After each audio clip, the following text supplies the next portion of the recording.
I'm joined by my friend Richard Scott. Hello, Richard. And we missed each other last week. Great to be back.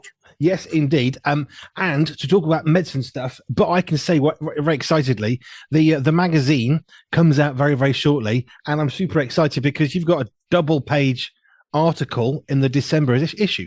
Well, thank you for giving me the space. And yes, that's going to be the template from now on.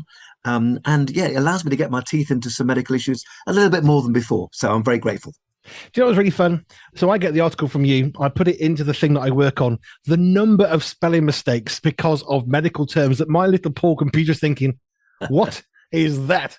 So I'm having to Google every single word thinking, is that a correct spelling? Because I don't know. I'm not a doctor. To be fair, I'm a good speller, so it will be correct. Well, it is every time, but it's more, is that right? Is that a word? I have this from Sherry Seligson on Science or Anne Law Jackson on Century Health. I have to Google it and think, is that correct? I don't know. I don't know what that is. Well, I have my on the other side of the corner. I have my dictionary, big dictionary next to my bed, because you read articles and these clever people put a word and you think, check it. Don't just pass it thinking, never mind, I could understand the rest of it. No, just have a look at the word. So, I'm using a dictionary a lot. It's fine. No, your spellings are great, but it's more, is that correct? I want to clear it, but I don't want to clear something that might be a typo just in case, because next time it'll come back again. Yeah, fair enough. No, it's fine. Hey, it's good fun. Right. Where are we going this evening? So, well, I mentioned we missed last week. I think both of us were unavailable, but I was unavailable because I had two joint things. One was a school reunion, which I'd set up for my class, who finished secondary school in 1978. So we're now 65 or 66. And the second one was, unfortunately, it came bang in the middle of a worship conference. Lots of great musicians, and most of the audience are, again, worship musicians themselves. So, enjoying the professionals, if you like, on stage. And so I had to leave the worship conference halfway through, but I got to go to the school reunion, which is terrific. And I'd like to sort of merge the two because, there's a couple of learning points which I've come across. So that's where we're going, if that's all right. That's fine. What was the conference called? The worship. It's called Mission Worship. It's in Eastbourne every November, in King's Church, Eastbourne, which is of the King's Centre. It's a big church, biggest church in Eastbourne, probably warehouse-like church. Very good. Graham Kendrick, Jake Isaacs this year. I hadn't seen him before. Very good. Lucy Grimble, always terrific. Yeah, just a good range of singers. Becky and Nick Drake. Again, I hadn't actually seen, but I was aware of. It's nice to put a face to a name as well, to see, that's what they do. Yeah, it's great. And obviously learn the odd new song as well. So, it was very good. Excellent. And then the other question has completely gone from my head, to carry on. Well, let me start off, and when it comes up, you can come in. But so I want to bring, as I say, as usual, something up to date. And the school reunion this time round, there we are now, 65, 66 years old. 14 of us met for a drink, and then 11 came for the curry afterwards. And it's lovely to see how people were doing. There's 3 guys I hadn't seen since 1978. 2 are living in the US. 1 had just come back to England 4 days previously. There was a lovely moment, actually, just before we got going. The barman, because I got there first, said, "So why are you setting this thing up? What's going on?" He said, "You're meeting school friends. Why?" I said, "Look, at our age, because we're still alive." Which, as a younger man, he understood. And, you've got to celebrate these things. Anyway, as we chatted when we had the reunion, loads of good memories emerged and stuff that mattered to people, if you like, that was formative in their upbringing. And at the end, we could look back on a great evening. Yeah, we were really grateful for each other and grateful for having attended Kingston Grammar School all those years ago in Surrey. But as I said, I came from this worship conference in Eastbourne, and the theme of the conference, because I want to put these two together, the theme of the conference was our Christian heritage. In other words, being grateful to the spiritual ancestors who had left their mark on our lives, and of course, the need to pass it on and encourage and train up youngsters following behind us. And there's very much a sense that today we're part of a very long tradition of believers, as Graham Kendrick, who's 10 years older than me, the great singer-songwriter, reminded us. The songs we sing aren't just songs, but they're part of this tradition.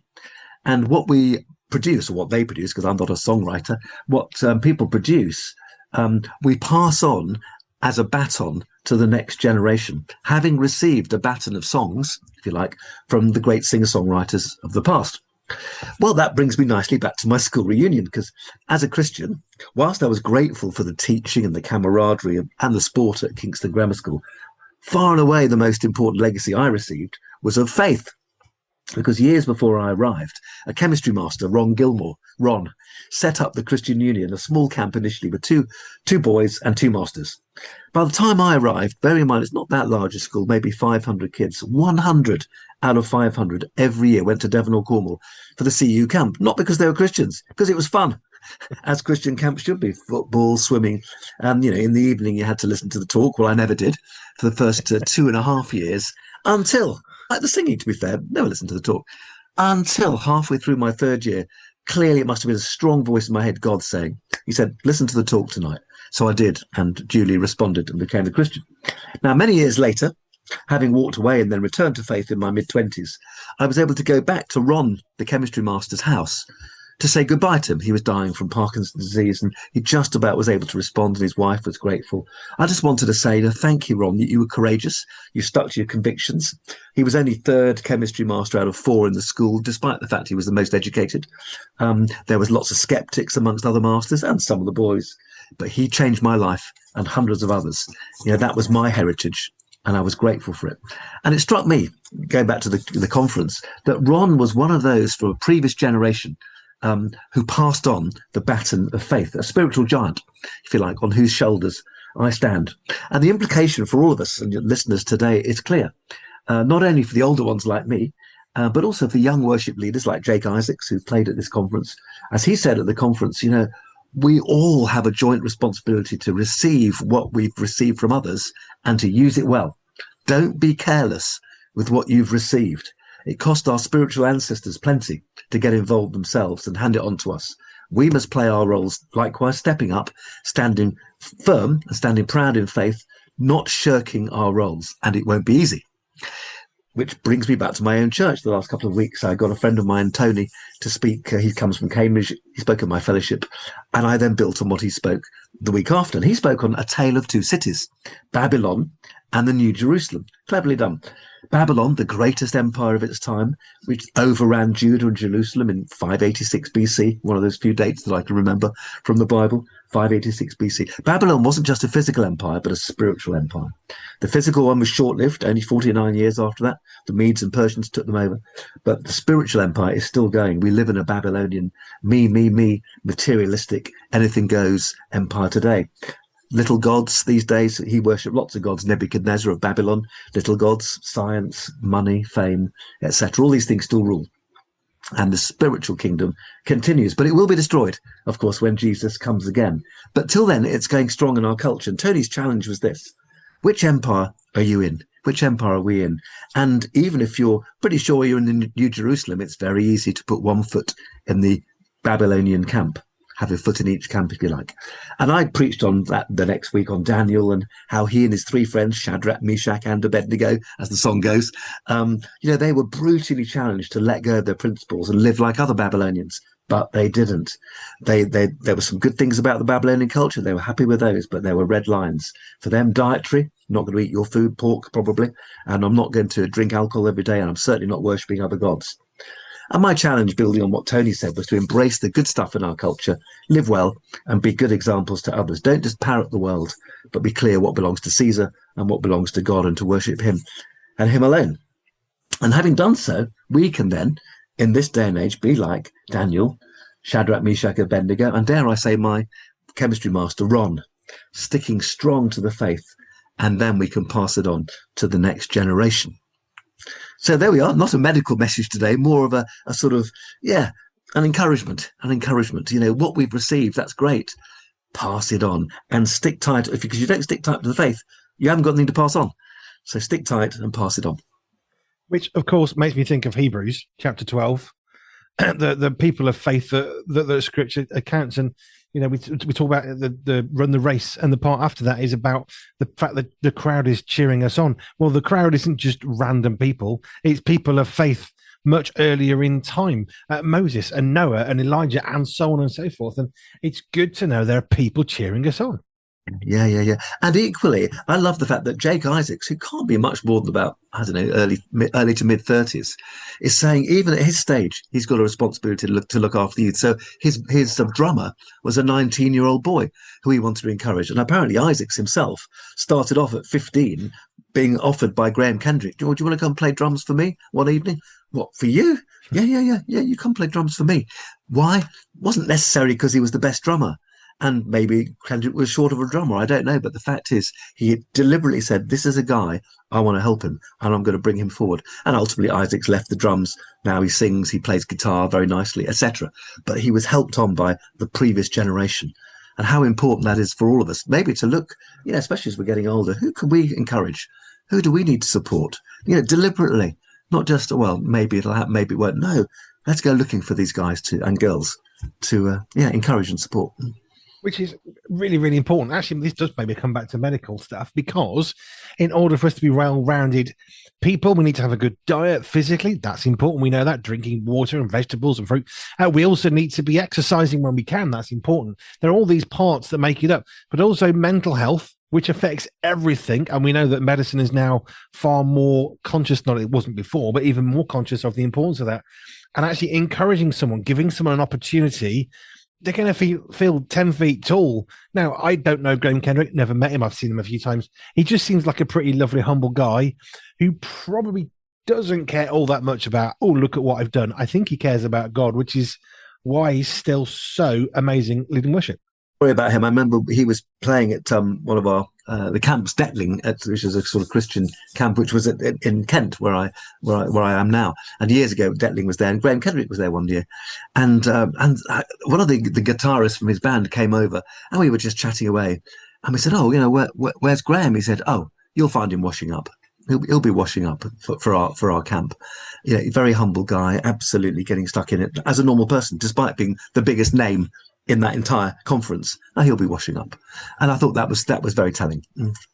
But it is important that we don't forget what we do, who we are, and where we've come from, in order to give other people opportunities. And that's where Christian faith is so utterly far beyond countercultural. Because when I was leading worship, there was someone who was a grade 8 pianist, utterly excellent, rubbish in worship, because all they could do is play the dots, and that was it. And that's fine. And there's no criticism of that.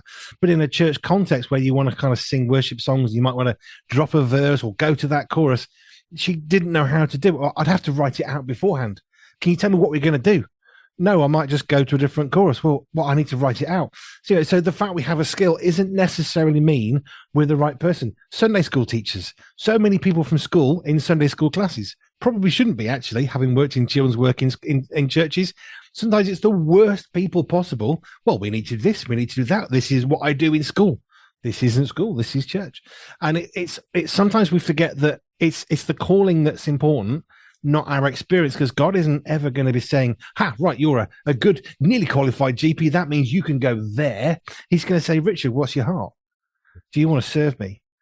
How can I make you more like me? Is what God would say. And I think that's what I find beautiful about the Christian faith. It's not about what skills have you got, what can you do. It's do you want to say yes to Jesus, because he can take all the things you thought you were rubbish at and he'll make them into pure gold.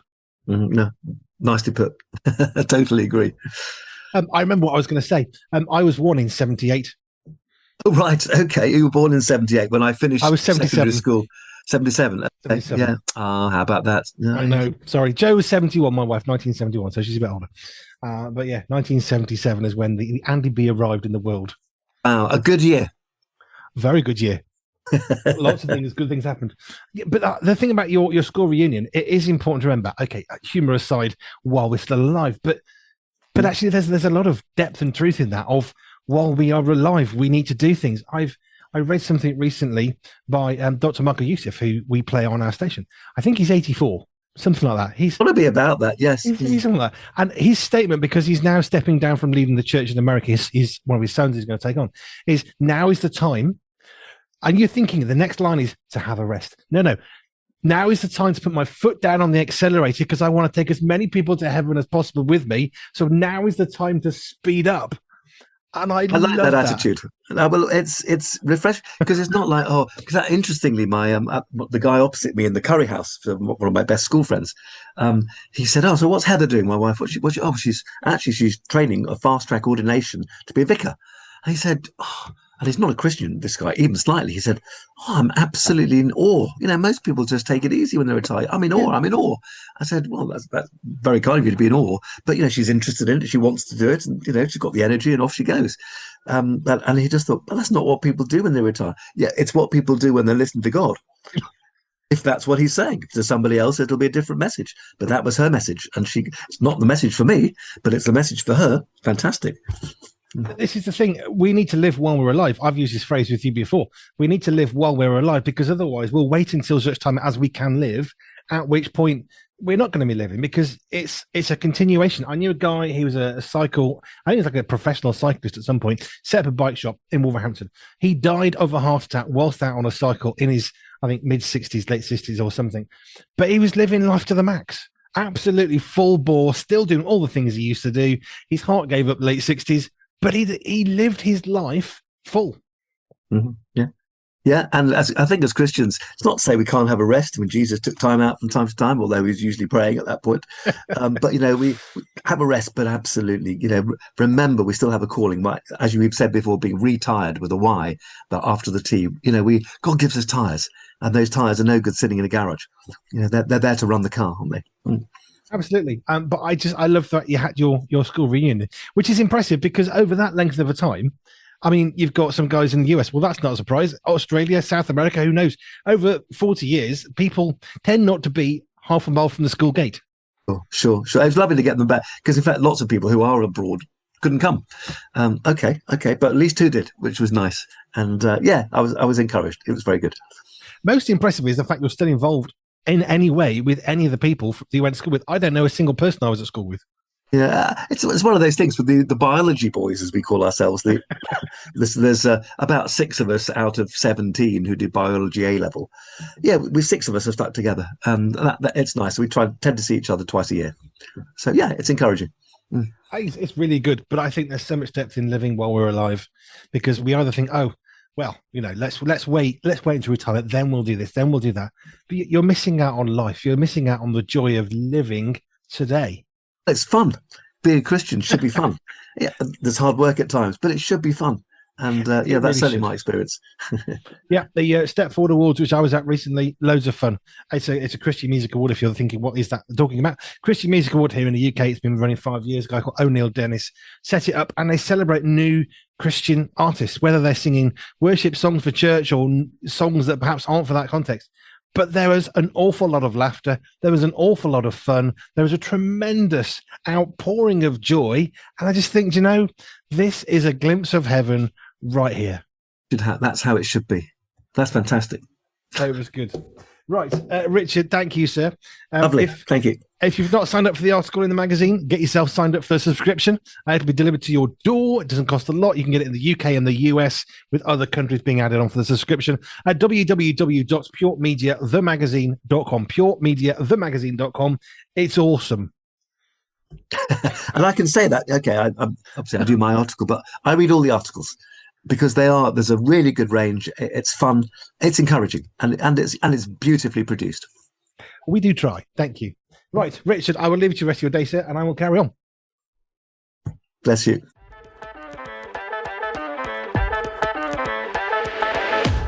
The November edition of Pure Media, the magazine, will be perfectly formed for you from Friday the 7th of November. We sit down and have a chat with Becca Legg from Restored, and delve deeper into the life and work of John Childress from Free Recovery.